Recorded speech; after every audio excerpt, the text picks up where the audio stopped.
ठीक है, देखो specific heat capacity of mixture of gases कल हमने पढ़ा था।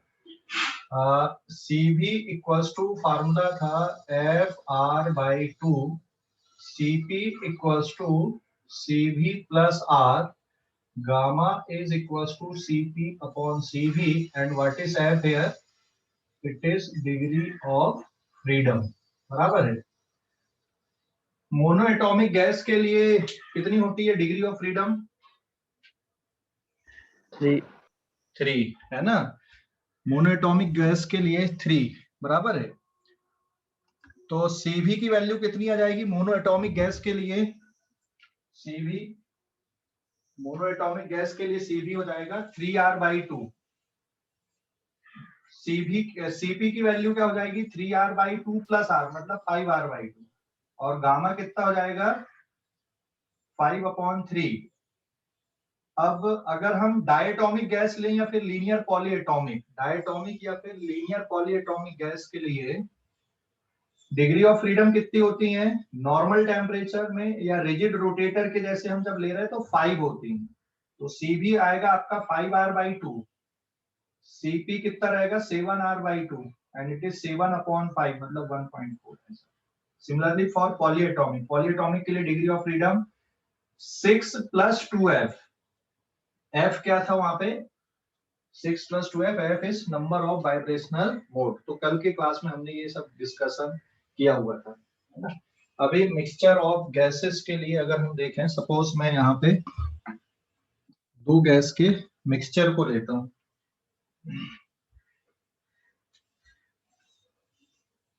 सपोज यहाँ पे मैंने दो गैसेस का मिक्सचर लिया जिसपे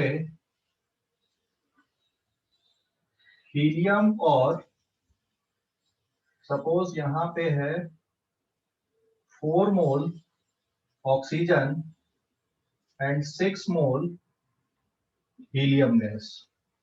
ठीक है, 4 मोल ऑक्सीजन और 6 मोल मैंने यहाँ पे हीलियम गैस लिया हुआ इस मिक्सचर के लिए। ठीक है, एंड टेम्परेचर, सपोज मैं कोई यहाँ पे फिक्स टेम्परेचर ले लेता हूँ। Suppose the temperature is at 27 degree Celsius, इसका टेम्परेचर है। सो टोटल इंटरनल एनर्जी कैसे निकालोगे? So therefore total internal energy will be N1 F1 RT divided by 2 plus N2 into F2 into RT divided by 2। आप इस तरह से निकाल दोगे टोटल इंटरनल एनर्जी। अब इक्विवेलेंट मॉलिक्यूलर वेट कैसे निकालोगे? इसका इक्विवेलेंट मॉलिक्यूलर वेट, ठीक है, इक्विवेलेंट मॉलिक्यूलर वेट या इक्विवेलेंट मॉलिक्यूलर मास, ये किस तरह से आ जाएगा आपका? Equivalent molecular mass is N1 M01 N2 M02 divided by N1 plus N2। ये इक्विवेलेंट मॉलिक्यूलर मास है। ऑक्सीजन का मॉलिक्यूलर मास हो गया आपका 32 ग्राम पर मोल, और हीलियम का मॉलिक्यूलर मास हो गया आपका 4 ग्राम पर मोल। सो इक्विवेलेंट मॉलिक्यूलर मास अगर आपको चाहिए तो N1 मतलब कितने मोल है यहाँ पे? It is 4 mole into 32 plus 6 mole into 4 whole divided by 4 plus 6। Answer आपका ग्राम पर मोल में इसका आ जाएगा। So this is their equivalent molecular mass. अब मैं CV की वैल्यू देख लूं यहाँ पे मिक्सचर के लिए, तो formula N1CV1 plus N2CV2 divided by N1 plus N2. This is the equivalent specific heat capacity at constant volume. तो इसको सिंप्लीफाई कर दोगे, फार्मूला तो ये है, तो ये कितना मोल है यहाँ पे? इट इज 4 मोल, और 27 डिग्री सेल्सियस मतलब रूम टेम्परेचर या कम ही है टेम्परेचर। ये कौन सी गैस है यहाँ पे? 4 मोल आपकी ऑक्सीजन गैस। ऑक्सीजन गैस कौन सी है? डायटोमिक। और डायटोमिक गैस नॉर्मल टेम्परेचर पे या रिजिड रोटेटर पे डिग्री जो CV की वैल्यू आएगी ये रहती है 5/2 R। It is 5/2 R plus 6 मोल कौन सी गैस है? हीलियम गैस है। और हीलियम गैस मोनोएटॉमिक है, तो मोनोएटॉमिक के लिए रहेगा 3/2 R होल डिवाइडेड बाय 4 + 6 इसको सिंप्लीफाई कर सकते हो। मैं इसको लिख दूं यहाँ पे, degree of freedom for monoatomic gas. Monoatomic gas के लिए degree of freedom 3, degree of freedom for diatomic as a rigid rotator, rigid rotator के लिए कितना होता है, ये 5 होता है। ठीक है, फिर सीपी की वैल्यू लिख दो, सेम फार्मूला आएगा सीपी के लिए। Cp is also given by N1 Cp1 plus N2 Cp2 whole divided by N1 plus N2। तो यहाँ पे वैल्यू पुट कर दो, इट इज 4 इंटू ऑक्सीजन के लिए Cp कितना आएगा, ये 5R/2 है, तो ऑक्सीजन के लिए कितना हो जाएगा 7/2R प्लस 6 इंटू ये हो जाएगा 5/2R होल डिवाइडेड बाय 4 + 6। इसको चाहो तो और सॉल्व कर सकते हो। सिमिलरली आपको अगर गामा चाहिए तो gamma is Cp of mixture divided by Cv of mixture. तो ये आंसर बचेगा आपका 2 × 2, 2 × 4, 2 × 2, 2 × 3 = 6, 10 + 9 मतलब 19R/10, और ये आ जाएगा आपका 14, 14 + 15 इट इज 29R/10। तो gamma of mixture will be 29R/10 divided by 19R/10 and the answer is 29/19। तो मिक्सचर ऑफ गैसेस के लिए कैलकुलेशन आपको ऐसे करना है। ठीक है, मिक्सचर ऑफ गैसेस के लिए समझ गए? Hello,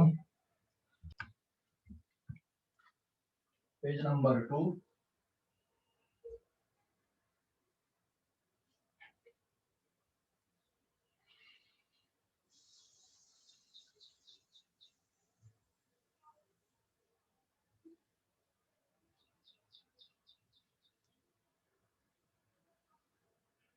Now this is page number 2।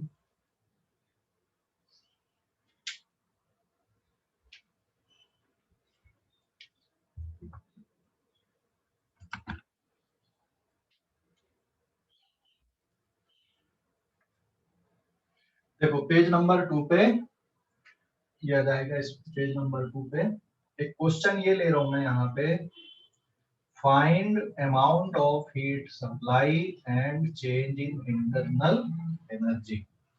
Question ये है कि यहाँ पे एक सिलेंडर है और इस सिलेंडर में हमने हीलियम गैस भर दिए हैं 6 मोल। इस सिलेंडर के अंदर हीलियम गैस भरी हुई है, that is of 6 mole, 6 mole helium gas भरी हुई है। ठीक है, and this is the cylinder, this is the cylinder. एक सिलेंडर है जिसमें हमने हीलियम गैस भर दी है। ठीक है, एक सिलेंडर है, इस सिलेंडर के अंदर हीलियम गैस भर दिया है। कितने मोल हीलियम गैस है, 6 मोल हीलियम गैस है। अब हम इसके टेम्परेचर को 27 डिग्री सेल्सियस से 127 डिग्री सेल्सियस तक बढ़ाना चाहते हैं।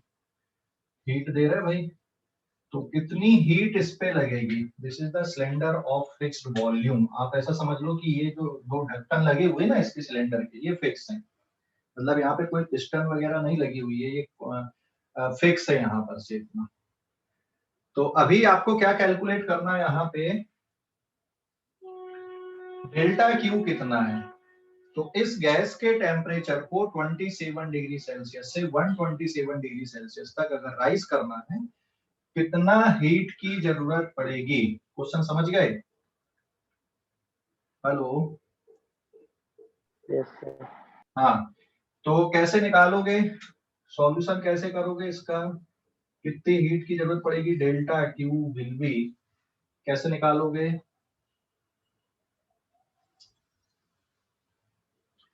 ये बताओ, यहाँ पे जो हीट है ये कांस्टेंट प्रेशर पे सप्लाई हो रही है कि कांस्टेंट वॉल्यूम पे हो रही है?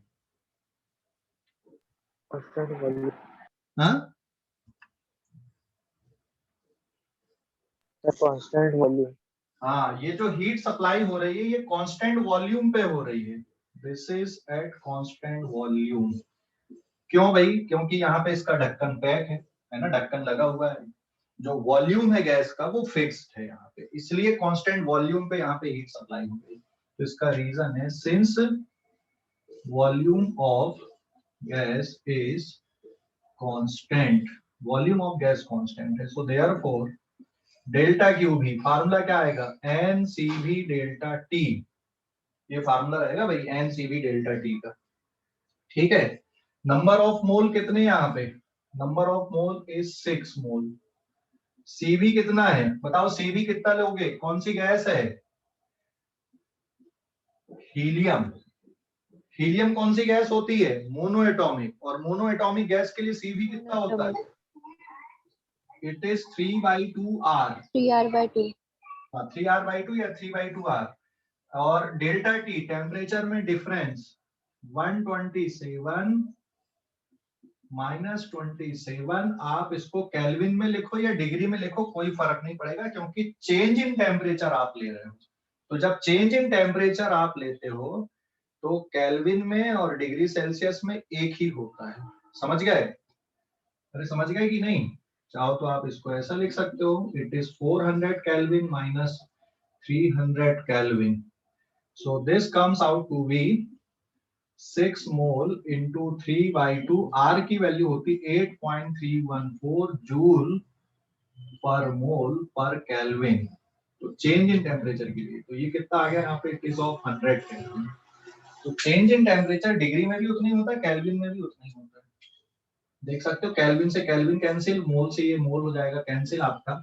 इसको सॉल्व कर दोगे तो ये हो जाएगा तुम्हारे पास में, it is 6 into 3 into 8.314 into 100 whole divided by 2 joule. तो ये अमाउंट ऑफ हीट यहाँ पे लगेगी, कैलकुलेशन आपको ऐसे करना है। ठीक है, अभी डेल्टा यू कैसे निकालोगे जरा बताओ, डेल्टा यू यहाँ पे जो दूसरा पार्ट है क्वेश्चन का, सिंस डेल्टा यू कैसे आ जाएगा बेटा, since delta U is always N C V delta T, है ना, delta U change in internal energy हमेशा इसके बराबर होता है। बस तो हमने ये ऑलरेडी कैलकुलेट कर लिया है, इसकी वैल्यू पुट कर दो, 6 into 3 into 8.314 into 100 divided by 2 joule. Solve कर लो आंसर, मतलब मैं यहाँ पे पूरा सॉल्व नहीं कर रहा हूँ, इसको पूरा फाइनल जो भी आंसर है वही आएगा इसको। ठीक है, जूल में समझ गए। तो ये इंटरनल एनर्जी में चेंज भी आपने बता दिए। क्लियर हो गया कि नहीं, हेलो क्लियर हो गया, हेलो अरे क्लियर हो गया कि नहीं,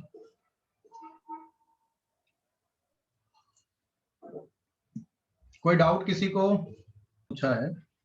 देखो अगर मैं यहाँ पे क्वेश्चन को मॉडिफाई कर दूं,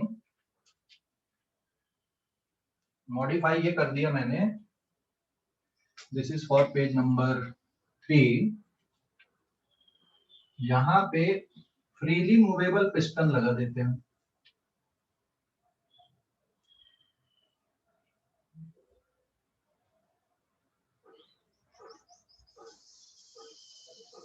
ठीक है, this is the cylinder fitted with piston, और इसके अंदर 6 मोल है हीलियम गैस, और it is freely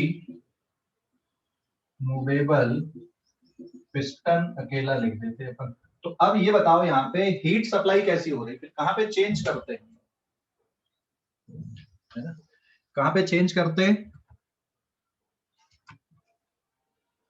delta QB की जगह पे ये क्या बन जाता आपका, डेल्टा क्यूपी, क्योंकि अब यहाँ पे pressure of gas is constant. ठीक है, अब प्रेशर कांस्टेंट, हीट सप्लाई करोगे पिस्टन फ्री है मूव होने के लिए, प्रेशर बढ़ेगा पिस्टन ऊपर उठ जाएगा, तो वॉल्यूम बदलेगा लेकिन प्रेशर यहाँ पे वैसे ही रहेगा। समझ गए कि नहीं, हेलो। लेकिन अब इसमें अगर आपको इंटरनल एनर्जी में कैलकुलेशन चाहिए तो फिर आपको थोड़ा अलग तरीके से जाना पड़ेगा, आप डायरेक्ट नहीं निकाल सकते। तो यहाँ पे ये फार्मूले में आ जाएगा आपका क्यूपी, ये हो जाएगा आपका सीपी, ये हो जाएगा आपका 5R/2, क्योंकि हीलियम के लिए सीपी होता है 5R/2, बाकी ये सब वैसे ही रहेगा, इट इज 5R/2। और ये 3 की जगह हो जाएगा 5r/2। ठीक है, समझ गए? हेलो, लेकिन ये नहीं निकलेगा यहाँ पे, सॉरी, डेल्टा यू फिर आपको ऐसे ही निकालना पड़ेगा। डेल्टा यू हमेशा एनसीवी डेल्टा टी होता है, तो फिर ये वाला फार्मूला यही आएगा इसका आंसर। क्यूपी ये बदल जाएगा और ये आपका बदल जाएगा यहाँ पे, समझ गए ना? डेल्टा यू का फार्मूला आपका एनसीवी डेल्टा टी करके सॉल्व करना पड़ेगा, जो पुराना वाला था। तो ये आंसर आपका ऐसे ही रहेगा डेल्टा यू वाला, लेकिन डेल्टा क्यू वाला आंसर आपका बदल जाएगा। समझ गए? Hello, yes. हाँ, तो ये हमेशा इतना ही रहता है, और ये हमेशा इतना ही रहता है, मतलब यहाँ पे नंबर ऑफ मोल 6, सीबी की वैल्यू है 3/2r, और डेल्टा टी आपका हो गया 100 केल्विन, है ना? तो इसलिए आंसर आपका इतना ही रहेगा यहाँ पे। ये डेल्टा यू का आंसर इतना ही रहेगा, ये वाला आंसर आपका बदल जाएगा। तो क्वेश्चन में हमने थोड़ा सा मॉडिफिकेशन देके चीजें बदल गई यहाँ पे, ध्यान रखना है ना। तो ये क्वेश्चन में जरूरी नहीं कि यहाँ पे गिवन होगा कि भाई कांस्टेंट प्रेशर पे हीट सप्लाई कर रहे, सिचुएशन बना देगा, सिचुएशन के अकॉर्डिंग हम चल सकते हैं इस पे। ठीक है, स्क्रीनशॉट ले लो इस पेज का, स्क्रीनशॉट ले लो। अभी कोई डाउट है तो बोलो, है क्या कोई डाउट? है क्या?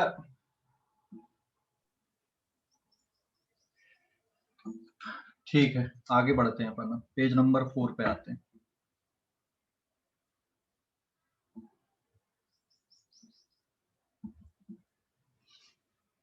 नेक्स्ट है जो कुछ लॉ पढ़े हमने, गैसेस लॉ, उस पे आते हैं हम, पेज नंबर 4 पे।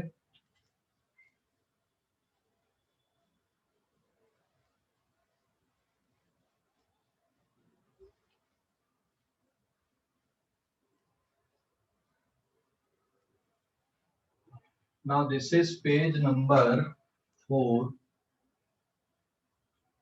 पेज नंबर 4 देखो इस पे, पेज नंबर 4, इस पे जो लॉ पढ़े हमने डिफरेंट, मैं उनके बारे में डिस्कशन कर दूं। For fix amount of gas, मतलब नंबर ऑफ मोल हम कांस्टेंट ले ले रहे हैं, number of mole n is constant, या फिर mass of gas capital M is constant. तो जो 3 लॉ आपने पढ़े हो, मैं तीनों लॉ के बारे में यहाँ पे बता देता हूँ आप लोगों को भी। ठीक है, फिक्स्ड अमाउंट ऑफ गैस मतलब नंबर ऑफ मोल आपके फिक्स रहने चाहिए। बॉयल्स लॉ बताओ जरा भाई, बॉयल्स लॉ के बारे पे। बॉयल्स लॉ क्या होता है, चार्ल्स लॉ क्या होता है, प्रेशर लॉ क्या होता है? सबसे पहले देख लो Boyle's law. Boyle's law, Charles law, Gay Lussac law, जिसको आप प्रेशर लॉ भी बोलते हैं। ठीक है, fixed amount of ideal gas में यहाँ पे ले लेता हूँ, fixed amount of ideal gas. ठीक है, बॉयल्स लॉ क्या है जरा बताओ, फिक्स्ड अमाउंट ऑफ गैस के लिए। यहाँ पे इफ टेम्परेचर इज कांस्टेंट, तो बॉयल्स लॉ क्या बनता है आपका, Boyle's law is pressure is inversely proportional to volume. यहाँ पे number of mole constant, temperature आपका कांस्टेंट, दो चीजें कांस्टेंट है, number of mole and temperature. तो pressure is inversely proportional to volume. ठीक है, मतलब P भी इज इक्वल्स टू क्या मिलेगा आपको, कांस्टेंट। दिस इंप्लाइज दैट इसी को आप P1 V1 is equals to P2 V2 लिख सकते हो। और अगर हम ग्राफ प्लॉट करें प्रेशर वर्सेस वॉल्यूम का, तो ये ग्राफ आपका ऐसा बनेगा, हाइपरबोलिक, प्रेशर वर्सेस वॉल्यूम का। बॉयल्स लॉ को आप डेंसिटी के टर्म पे भी लिख सकते हो, क्योंकि मास आपका फिक्स है। बॉयल्स लॉ को आप डेंसिटी के टर्म पे भी लिख सकते हो। ठीक है, बॉयल्स लॉ को डेंसिटी के टर्म पे भी लिख सकते हो, क्योंकि मास तो फिक्स क्वांटिटी है यहाँ पे। मतलब यहाँ पे मास फिक्स क्वांटिटी होने के कारण ये जो डेंसिटी आएगी, since density is equal to mass upon volume, क्योंकि मास आपका कांस्टेंट है, इसका मतलब density is also proportional to 1 upon volume. तो आप इसको ऐसा भी लिख सकते हो कि भाई pressure is directly proportional to density. तो बॉयल्स लॉ, आइदर आपका pressure is proportional to 1 upon V या pressure is proportional to density बन जाएगा आपका, क्योंकि मास फिक्स है। तो pressure is directly proportional to density या pressure is inversely proportional to volume. Density के डायरेक्टली प्रोपोर्शनल है, तो डेंसिटी का जो ग्राफ है ये कैसा बन जाएगा आपका, स्ट्रेट लाइन ग्राफ बन जाएगा, पी वर्सेस रो का ग्राफ। अब आते हम चार्ल्स लॉ पे। What is Charles law? Charles law में क्या कांस्टेंट होता है, इफ प्रेशर इज कांस्टेंट, यहाँ पे सिंबल अपनी usual meaning, P for pressure, V for volume, T for temperature, N for number of mole.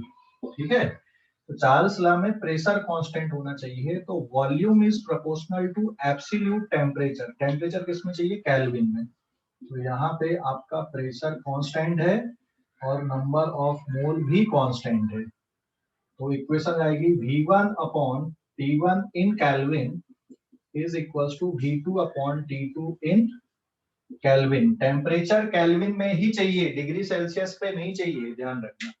Temperature आपका kelvin में ही चाहिए, डिग्री सेल्सियस में नहीं चाहिए। ठीक है, तो ये इसका ग्राफ कैसा आएगा, इसका ग्राफ रहेगा वॉल्यूम वर्सेस टेम्परेचर का। वॉल्यूम किसी भी यूनिट में चलेगा, बट टेम्परेचर आपको केल्विन में ही चाहिए, के मतलब केल्विन। तो T इज द टेम्परेचर और ये केल्विन में, तो इसका ग्राफ कैसा आएगा, यहाँ पे straight line, straight line graph आएगा एंड पासिंग थ्रू ओरिजिन। जबकि अगर ये डिग्री सेल्सियस रहता तो ये ओरिजिन से पास नहीं होता, फिर कहीं इंटरसेप्ट बनता। बट अगर केल्विन है, ध्यान रखना, केल्विन में है अगर टेम्परेचर, तो ये ग्राफ आपका ओरिजिन से ही पास होगा। ठीक है, मतलब अगर हम 0 केल्विन ले लें तो गैस का वॉल्यूम 0 होता है। 0 केल्विन वो टेम्परेचर है जब जो पूरे गैस के पार्टिकल सब नीचे सेटल हो जाते हैं, है ना। ठीक है, जैसे इस यहाँ पे इस रूम में जो भी गैस के पार्टिकल, अगर हम 0 केल्विन टेम्परेचर अटेन करा दें तो यहाँ हवा में जो पार्टिकल है वो सब नीचे सेटल हो जाएंगे, मतलब वॉल्यूम कितना हो जाएगा उसका, 0 हो जाएगा। तो ये जो कर्व है ना, इसको आप आइसोथर्मल कर्व भी बोलते हो। This is also called isothermal curve. इस लॉ के लिए अगर यहाँ पे P is proportional to 1 by V है, तो ये जो लॉ कर्व है ये आइसोथर्मल कर्व भी है, क्योंकि यहाँ पे टेम्परेचर आपका कांस्टेंट है और एज वेल एज यहाँ पे कांस्टेंट है। ठीक है, ये जो कर्व है इसमें क्या कांस्टेंट है आपका, pressure is constant as well as number of mole भी कांस्टेंट है। और ग्राफ कहां से पास होगा आपका, ओरिजिन से पास होगा। फिर गिल-सेक लॉ या फिर प्रेशर लॉ, इसमें pressure is proportional to temperature in kelvin.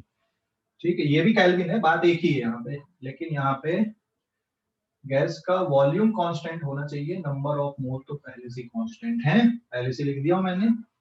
तो अभी यहाँ पे इक्वेशन आएगी आपकी P1 upon T1 in kelvin is equals to P2 upon T2 in kelvin. ठीक है, तो ये जो लॉ है, यहाँ पे टेम्परेचर आपका आ जाएगा केल्विन में, ये हो जाएगा आपका प्रेशर, किसी भी यूनिट में ले सकते हो। लेकिन ये वाला ग्राफ भी आपका कहाँ से पास होगा, ओरिजिन से ही पास होना चाहिए। तो इसमें volume is constant and number of mole is constant. अगर ये ग्राफ ओरिजिन से पास नहीं हुए, जैसे ये वाला ग्राफ अगर आपका ओरिजिन से पास नहीं है, VT ग्राफ, इसका मतलब या तो प्रेशर कांस्टेंट नहीं है या फिर वॉल्यूम कांस्टेंट नहीं है। ठीक है, ये ग्राफ अगर यहाँ पे ओरिजिन से पास नहीं हुआ है तो या तो प्रेशर कांस्टेंट नहीं है या फिर नंबर ऑफ मोल कांस्टेंट नहीं है या दोनों कांस्टेंट नहीं है। तो ये ग्राफ यहाँ पे ओरिजिन से पास होगा तभी प्रेशर और नंबर ऑफ मोल कांस्टेंट रहेंगे, अदरवाइज नहीं। ठीक है, स्क्रीनशॉट लो इस पेज का। सिमिलरली डिस्कशन यहाँ पर के लिए है, ये ग्राफ भी यहाँ पे ओरिजिन से पास होना चाहिए। इसका मतलब क्या है कि 0 केल्विन टेम्परेचर पे pressure of gas becomes 0। 0 kelvin temperature पे गैस का प्रेशर कितना हो जाता है, 0 हो जाता है, ये इसका मतलब है। ठीक है, स्क्रीनशॉट लो इस पेज का,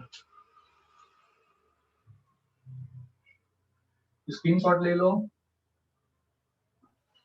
सर हाँ बोलो। सर अगर सेकंड केस में करना है, अगर टेम्परेचर केल्विन में लिए जब भी, तो 0 से चालू नहीं होगा ना? सॉरी, सेल्सियस में जब भी तो 0 से चालू नहीं होगा ना? नहीं नहीं, सेल्सियस में लोगे तो 0 से चालू नहीं होगा, कहीं और से होगा। ठीक है, तो सर अपन उसमें भी बोलेंगे कि प्रेशर और नंबर ऑफ मोल कांस्टेंट नहीं है?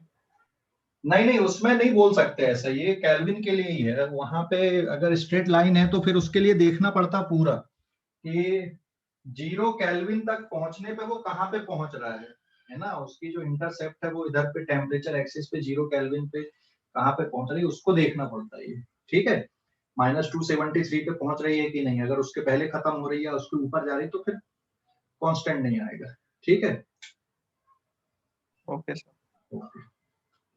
स्क्रीनशॉट लो इस पेज का, ले लिए? हेलो, ले लिए क्या, स्क्रीनशॉट ले लिए? Yes sir.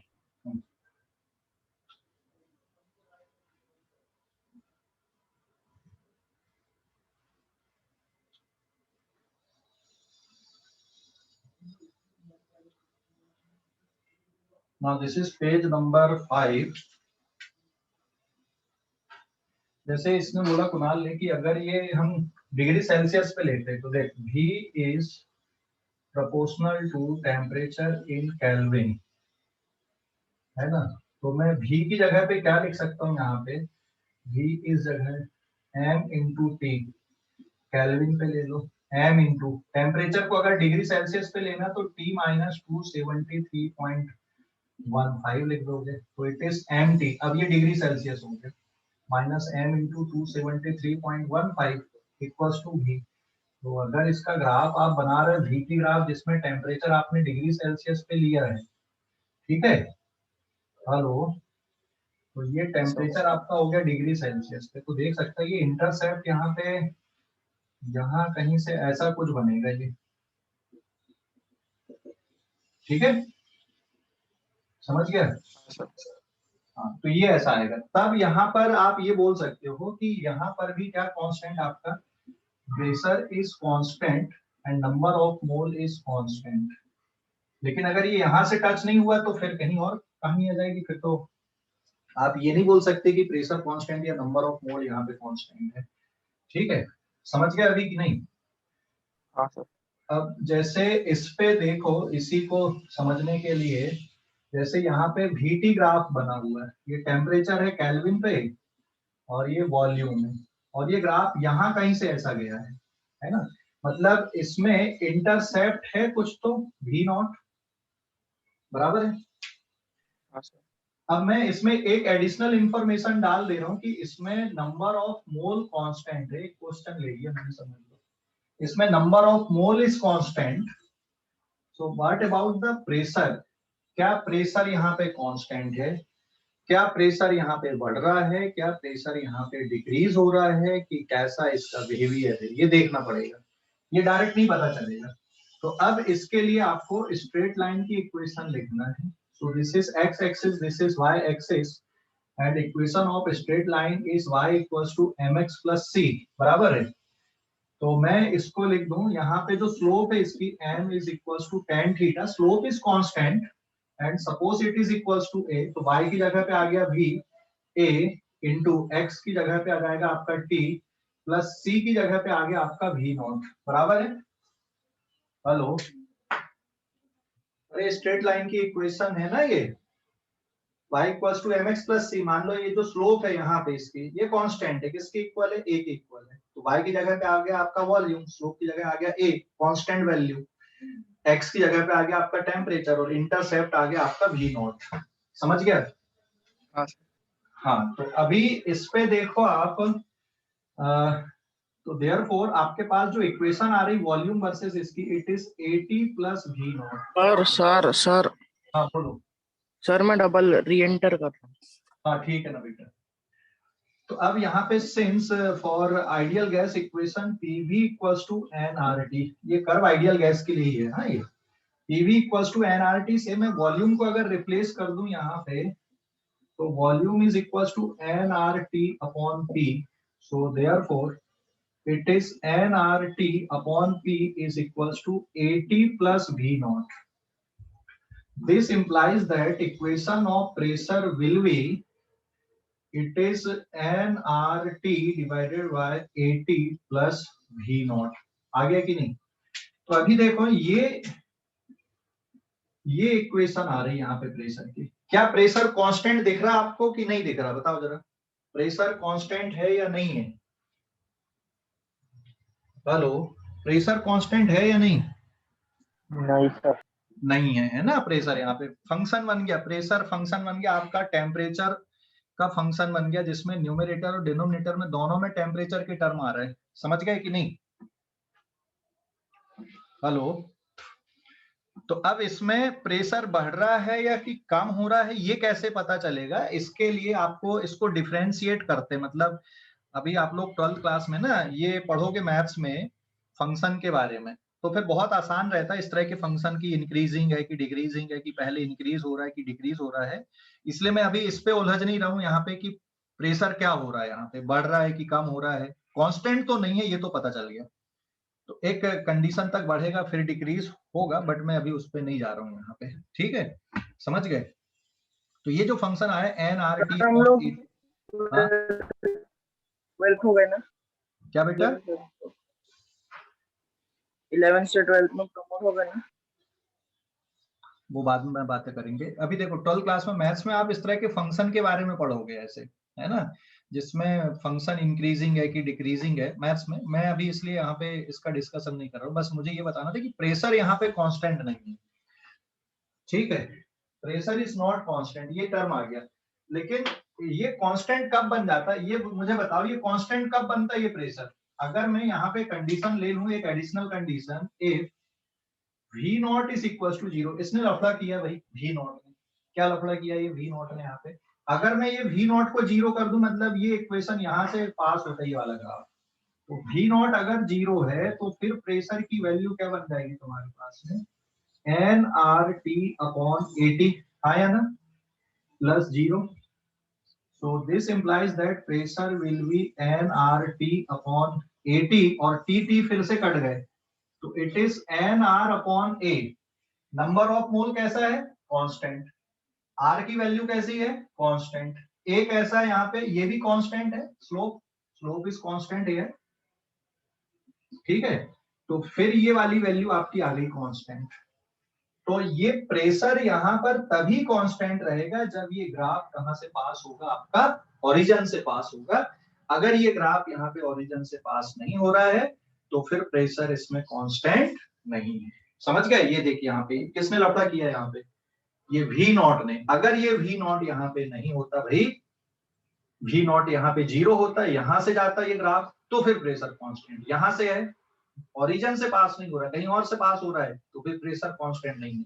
यहाँ पे मैंने नंबर ऑफ मोल को कांस्टेंट बनाया हुआ है।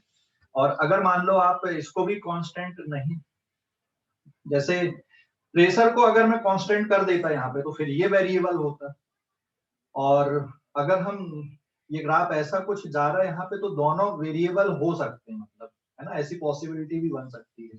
तो प्रेशर और नंबर ऑफ मोल तभी कांस्टेंट रहेंगे जब ये ग्राफ कहां से पास होगा? ओरिजिन से पास होगा, अदरवाइज नहीं। ठीक है, स्क्रीनशॉट लो इस पेज का, स्क्रीनशॉट ले लो इस पेज का।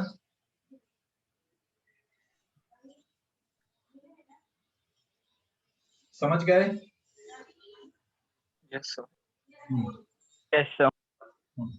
पेज नंबर 6 पे आते हैं।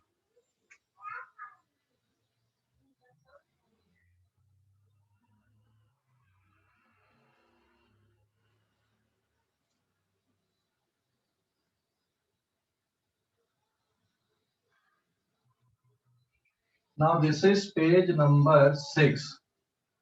पेज नंबर 6 में ये ग्राफ में आपको बताना है। क्वेश्चन है, फर्स्ट क्वेश्चन, इस पे प्रेशर वर्सेस वॉल्यूम का ग्राफ बना हुआ है, पीवी ग्राफ, और दो आइसोथर्मल कर्व यहाँ पे बनी हुई है, दो आइसोथर्मल कर्व है, ठीक है। एक है यहाँ पे टेम्परेचर T1 और एक है टेम्परेचर T2, लेकिन इसमें नंबर ऑफ मोल दोनों में सेम है।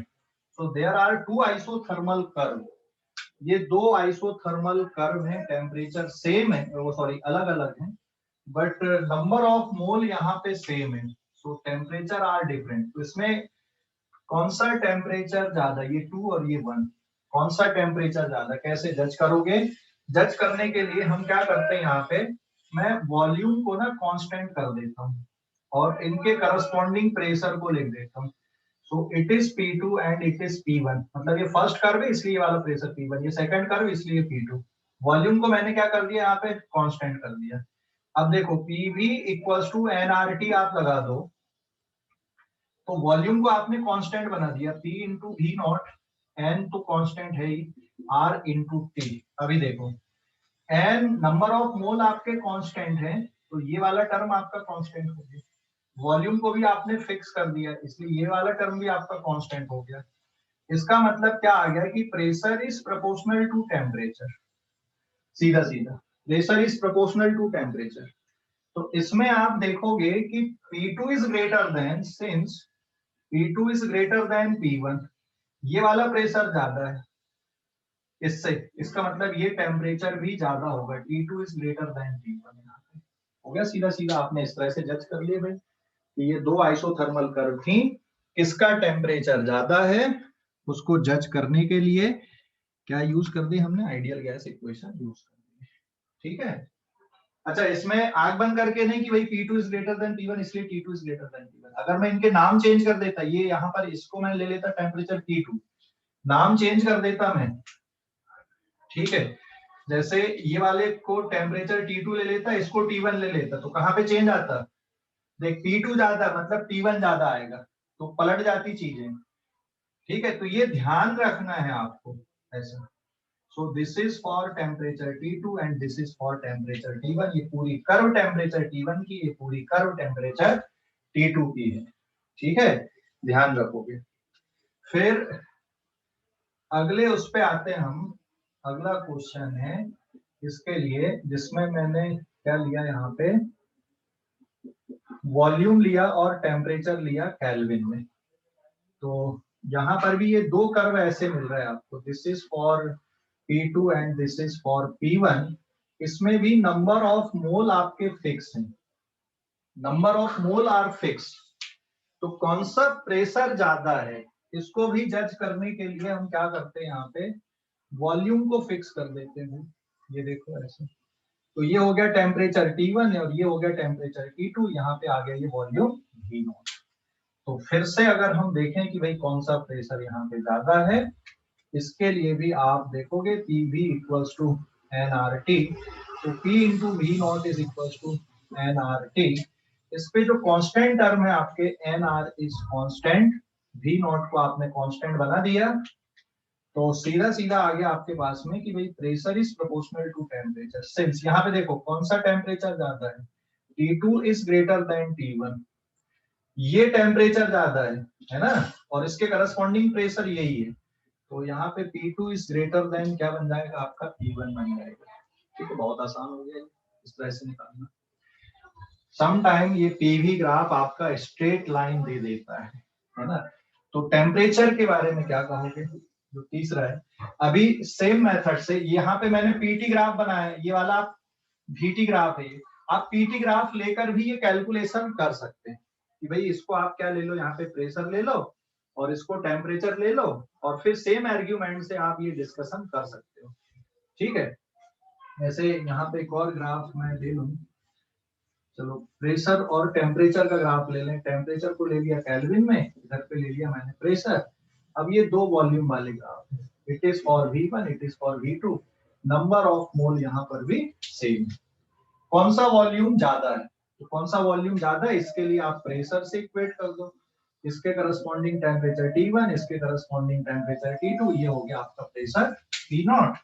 फिर से आइडियल गैस इक्वेशन लगा दो, PV equals to nRT, it is P naught V nRT।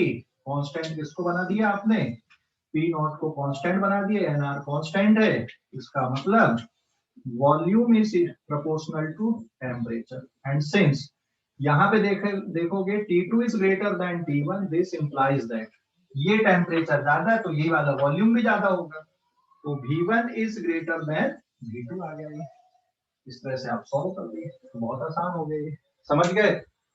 Hello, अरे भाई समझ गए कि नहीं? सर हाँ सर वो पहला वाला जो ग्राफ है वो स्ट्रेट हो गया तो हाँ, वो पहला वाला ग्राफ अगर स्ट्रेट हो गया तो फिर टेम्परेचर कांस्टेंट नहीं आएगा, फिर उसको भी बताता हूँ मैं। नंबर ऑफ मोल में चलो वहां पे फिक्स कर देता हूँ, और अगर स्ट्रेट लाइन हम बना दें, हाइपरबोलिक नहीं दिख रहा है ना, तो टेम्परेचर के बारे में देखते हैं। स्क्रीनशॉट लो इस पेज का,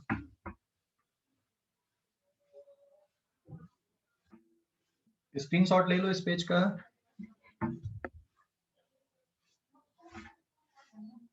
ले लिए?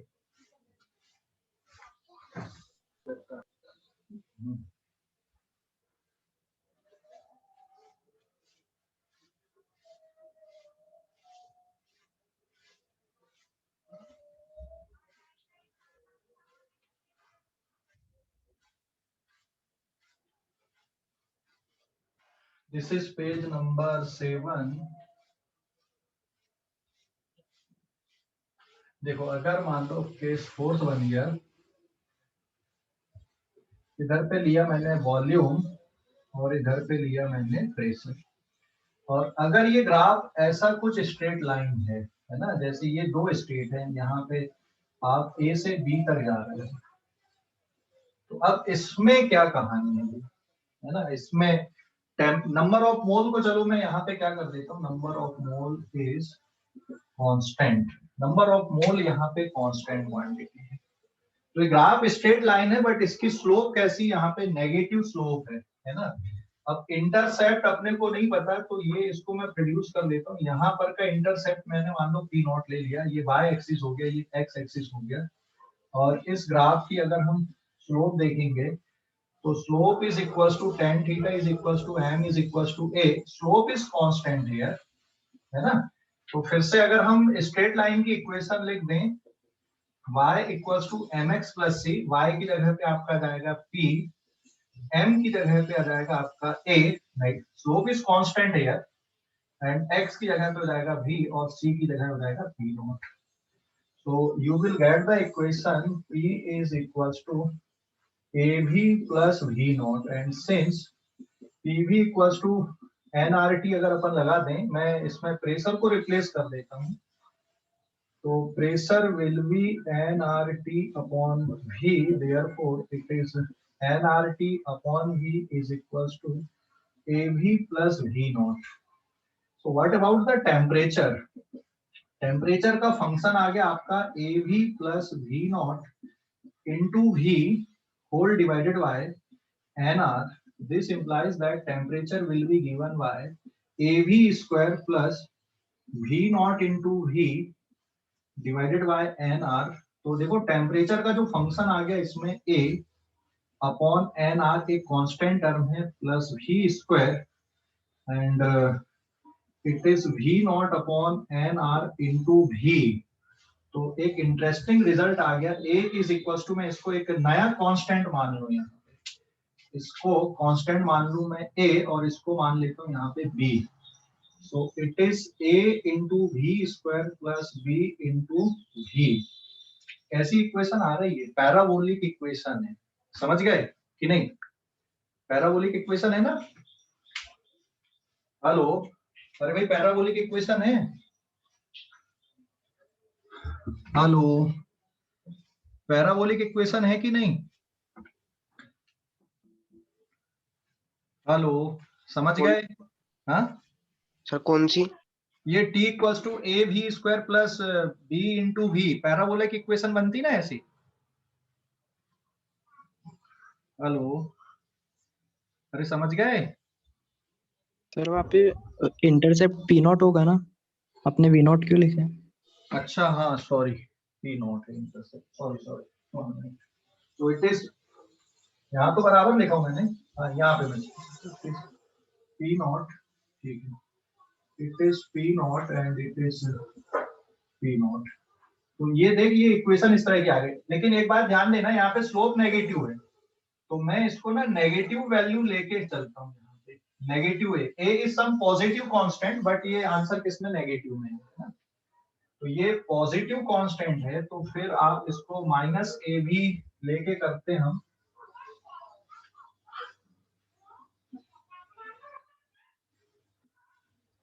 है ना, ये इतना। तो ये इक्वेशन आपके आएगी t minus A, where a is equal to a upon N R, और b की वैल्यू कितनी, p naught upon N R. तो ये इक्वेशन ऐसी आ रही है आपकी, minus A into V square plus B into V. तो आप ये नहीं बता सकते अभी कि टेम्परेचर पे क्या इफेक्ट हो रहा है, डिक्रीज हो रहा है कि इंक्रीज हो रहा है ना, ये इक्वेशन के अकॉर्डिंग बात बनेगी यहाँ पे, इस इक्वेशन के अकॉर्डिंग कि टेम्परेचर पे क्या इफेक्ट है।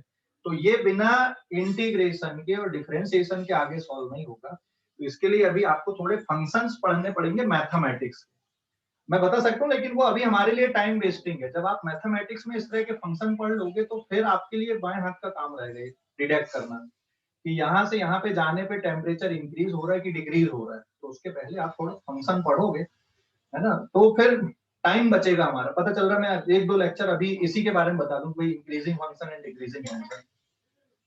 तो मेरा ये पर्पस था यहाँ पे कि भाई यहाँ पे अभी टेम्परेचर कांस्टेंट नहीं है, अब इंक्रीजिंग है डिक्रीजिंग है, कि पहले इंक्रीज कर रहा है फिर डिक्रीज कर रहा है, या कहाँ तक इंक्रीज कर रहा है कहाँ तक डिक्रीज कर रहा है, उसको निकालने के लिए आपको थोड़ा कैलकुलस वाले पार्ट में जाना पड़ेगा। तो मैं अभी उसमें नहीं जा रहा हूँ, ठीक है। स्क्रीनशॉट लो इस पेज पर, ये जस्टिफाई कर दी अपन ने कि यहाँ पे temperature is not the constant quantity, ठीक है, समझ गए?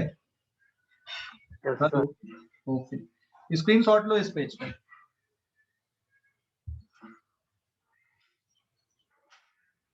ले लिए स्क्रीनशॉट, ले लिए? Yes sir. नेक्स्ट आते हैं हम पेज नंबर 8 पे।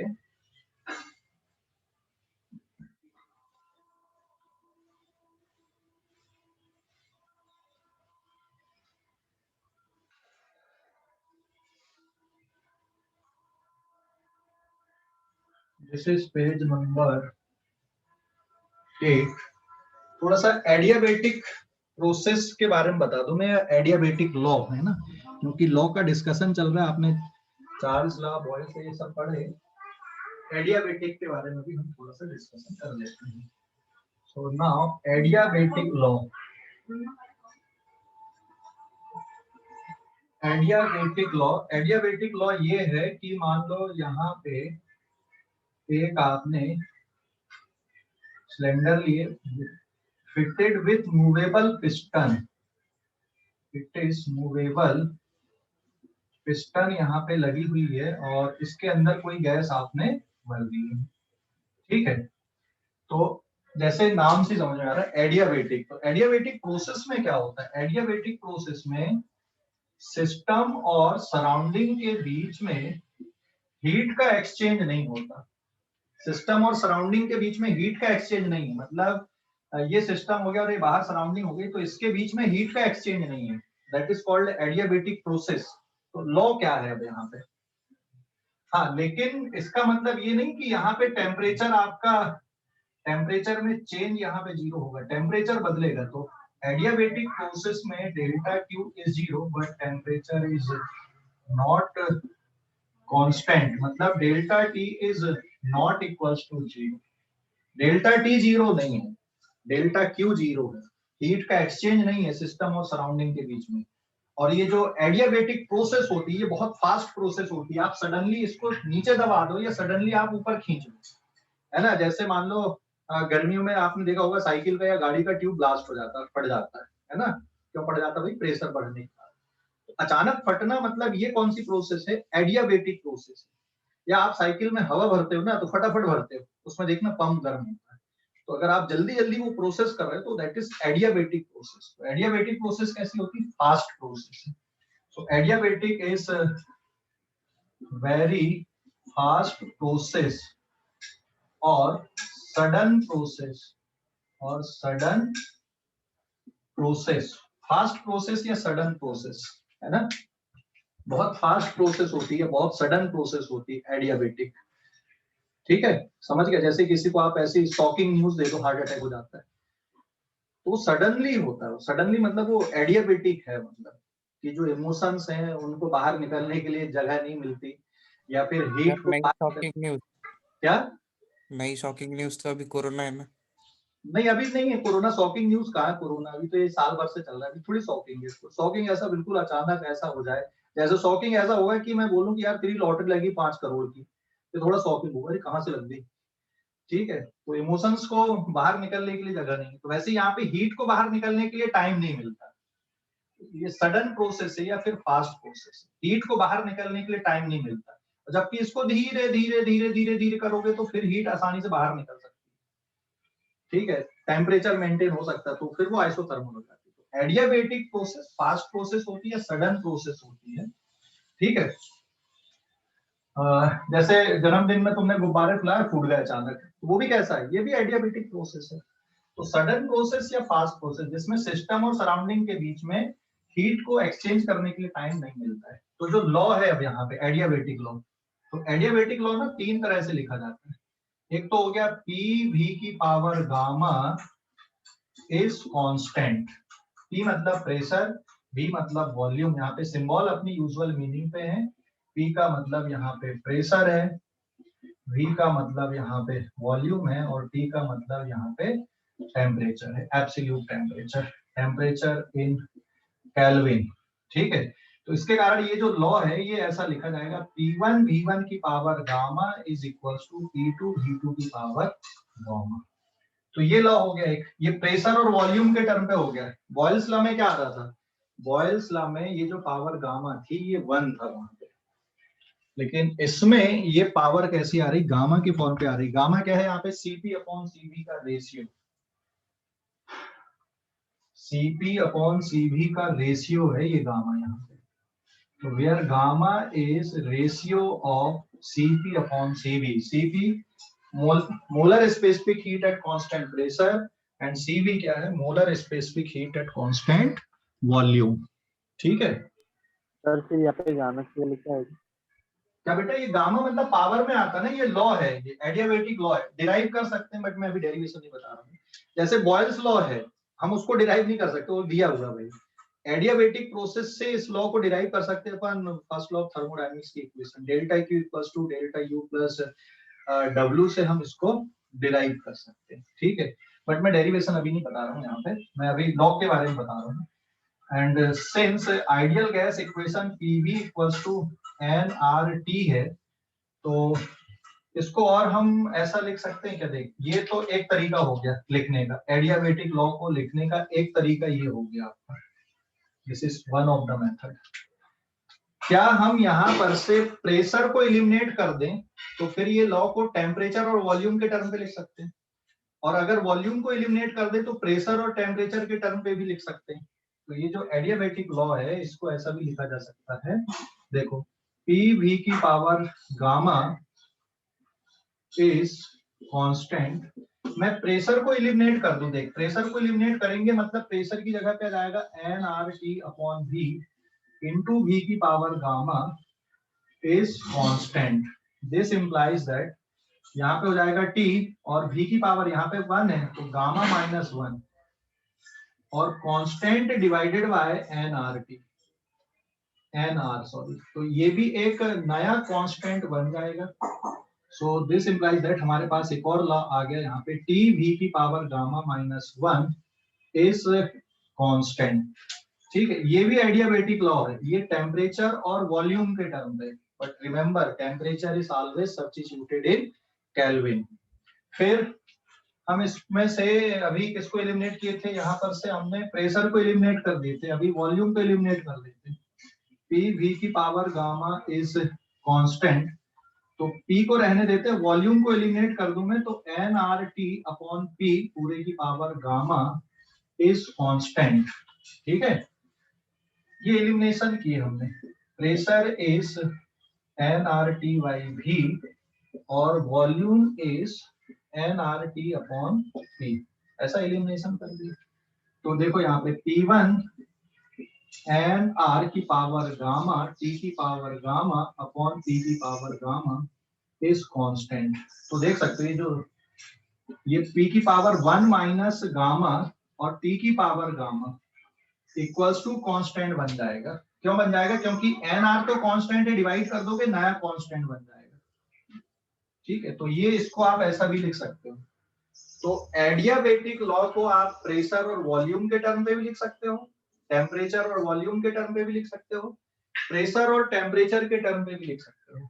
सो रिमेंबर दिस स्टेटमेंट्स, है ना, एडियाबेटिक लॉ की प्रेशर और वॉल्यूम के टर्म पे, टेम्परेचर और वॉल्यूम के टर्म पे, एंड प्रेशर और टेम्परेचर के टर्म पे।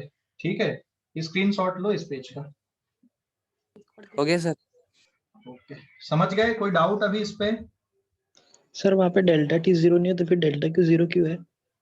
नहीं, जरूरी थोड़ी होता बेटा कि डेल्टा क्यू जीरो होगा तो डेल्टा टी जीरो होगा, या डेल्टा टी जीरो होगा तो डेल्टा क्यू जीरो होगा, ऐसा जरूरी नहीं होता है। ठीक है, लेकिन टेम्परेचर डिफरेंस तो है ना फिर।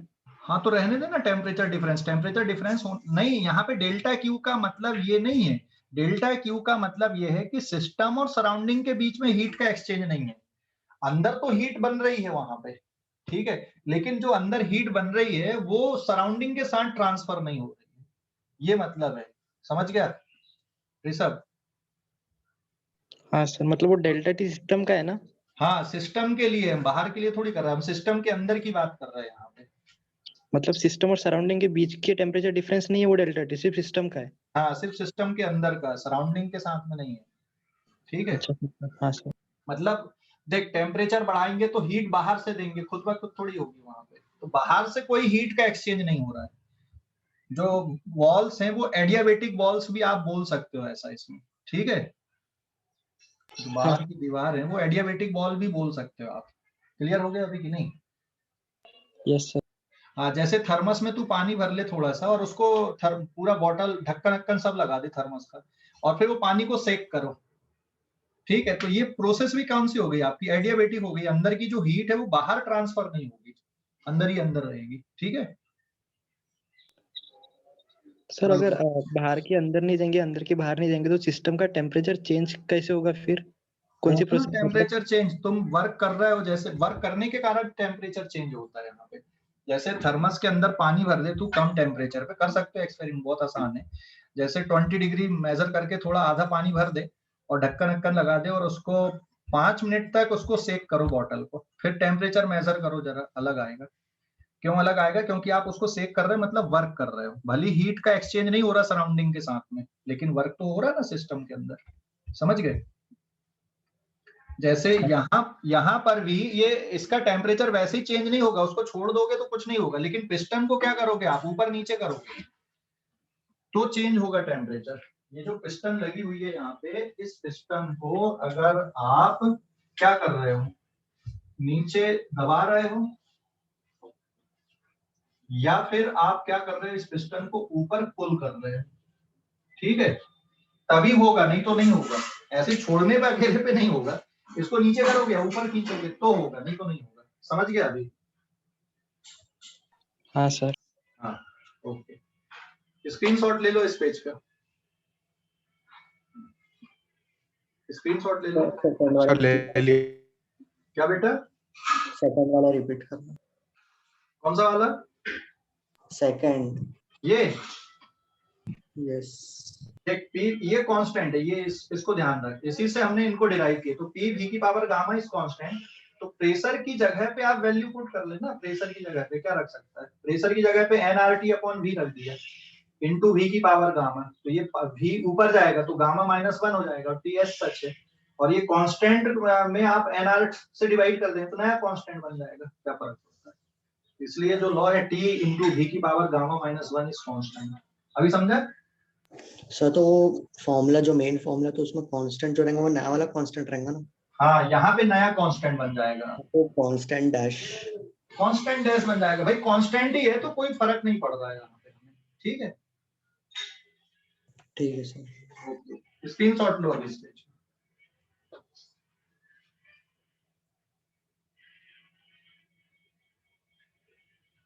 पेज नंबर 9 पे आते हैं अपन अभी।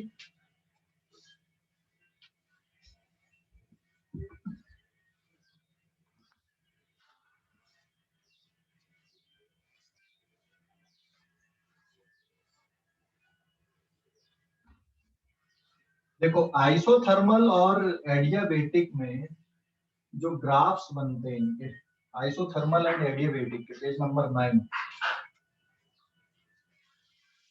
आइसोथर्मल एंड एडियाबेटिक के जो ग्राफ बन रहे हैं, ध्यान देना। आइसोथर्मल प्रोसेस, आइसोथर्मल प्रोसेस मतलब टेम्परेचर इसमें क्या रहता है, कांस्टेंट है, टेम्परेचर में डिफरेंस इज जीरो, जो लॉ है P is inversely proportional to V, और P into V is constant. तो यहाँ पे प्रेशर वर्सेस वॉल्यूम का अगर हम ग्राफ प्लॉट करें तो ये ऐसा बनेगा, जिसमें temperature is constant and number of mole is also constant. अगर मैं इसकी स्लोप देखूं यहाँ पे, ये इस ग्राफ की जो स्लोप आएगी ये किसके बराबर होगी, तो स्लोप चेक करने के लिए आप देखो यहाँ पे डिफरेंशिएशन लेना, derivative of PV is equal to derivative of constant.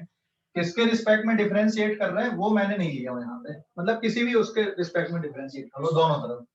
तो ये हो जाएगा first function derivative of second plus second function derivative of first, और कांस्टेंट का डेरिवेटिव हो गया जीरो, तो it is v dp is equal to minus v dv। तो dp अपॉन dv किसके बराबर हो जाएगा, minus p by v, minus p upon v। ठीक है, तो फिर इस ग्राफ की जो स्लोप आ रही है यहाँ पे, स्लोप मतलब tan थीटा मतलब यहाँ पे dp अपॉन dv है, and that is equal to minus p by v। तो आइसोथर्मल प्रोसेस की जो स्लोप होती है it is minus p upon v होती है। अब एडियाबेटिक के लिए देख लेते हैं हम ऐसे, एडियाबेटिक प्रोसेस के लिए, एडियाबेटिक प्रोसेस में delta Q between system and surrounding के बीच में हीट का एक्सचेंज नहीं है, delta Q is equal to zero, but delta T of system is not equal to zero, और temperature of system is not constant, ये constant नहीं है। ठीक है, सिस्टम का टेम्परेचर कांस्टेंट नहीं है, सिस्टम का टेम्परेचर में चेंज जीरो नहीं है, एक ही बात है। ये एडियाबेटिक प्रोसेस है, एंड एडियाबेटिक लॉ होता P v की power gamma is equal to constant. तो अगर मैं इसका ग्राफ प्लॉट करूं यहाँ पे प्रेशर वर्सेस वॉल्यूम का, तो इसका ग्राफ का नेचर भी ऐसे ही आएगा, बट दोनों की स्लोप में फर्क आएगा, दोनों की स्लोप अलग अलग आएंगी। ठीक है, ध्यान देना, ये थीटा है, दोनों की स्लोप अलग अलग है, it is P not here and it is V not, इस पॉइंट पे जो स्लोप है जैसे, तो स्लोप अलग अलग आएंगी। स्लोप के लिए आप यहाँ पे ऐसा ले लो, डेरिवेटिव ऑफ P v की power gamma is equal to derivative of constant, तो first function into derivative of second function into derivative of first function equals to zero, क्योंकि कांस्टेंट का डेरिवेटिव आपका हो जाएगा जीरो। तो अब ये हो जाएगा P v की पावर गामा मतलब गामा इंटू v की power gamma minus 1 into dv plus v की power gamma into dp is equal to zero. तो ये बनेगा आपका सॉल्व होने पे gamma into p into v की power minus 1 dv plus gamma वाला टर्म आपका कट जाएगा, बचेगा dp is equal to zero. So dp is equal to minus gamma p upon v into dv। So dp upon dv is equals to minus gamma into p upon v। देखो बहुत interesting result आ गया यहाँ पे। So therefore इस graph की जो slope है, slope मतलब dp अपॉन dv, ये किसकी इक्वल आ गई यहाँ पे, minus gamma into p by v के बराबर है। यहाँ पर की स्लोप कितनी है, माइनस p अपॉन v है, यहाँ पर की स्लोप कितनी है, minus gamma into P upon V है, मतलब इसकी स्लोप ज्यादा है और इसकी स्लोप कम है, ये थोड़ा ऐसा फ्लैट रहेगा और ये ज्यादा स्टीप रहेगा। तो एडियाबेटिक प्रोसेस की स्लोप ज्यादा होती है और आइसोथर्मल प्रोसेस की स्लोप थोड़ी कम होती है। ठीक है, स्क्रीनशॉट ले लो। लिया कि नहीं? ले लिए सर। हाँ देख, ये डेरिवेटिव यहाँ पे बता देता हूँ तो जल्दी समझ में आएगा। तुम्हें ध्यान है ये टर्म का derivative d upon D x of x की पावर n है, तो it is n into x की पावर n माइनस वन। तो d ऑफ x की पावर n है, तो इट इज n x की power n minus one into D x लिख सकते हैं। अभी समझ गए? इसलिए डेरिवेटिव ऑफ v की पावर अगर गामा है तो ये गामा v की power gamma minus one into D भी लिखा जाएगा। अभी समझ गए? हाँ सर। हाँ ठीक है। उसके बाद यहाँ पे दो टर्म है आपके पास में, तो इसको लिख सकता है गामा v की पावर गामा इंटू v की power minus one into D भी। तो ये v की पावर गामा यहाँ पर भी और यहाँ पर भी तो हट गए आपके, इसलिए ऐसा आ गया। ठीक है, समझ गया? Yes sir. ओके ठीक है, बाकी का डिस्कशन अब अगली क्लास में करेंगे, आज इतना ही।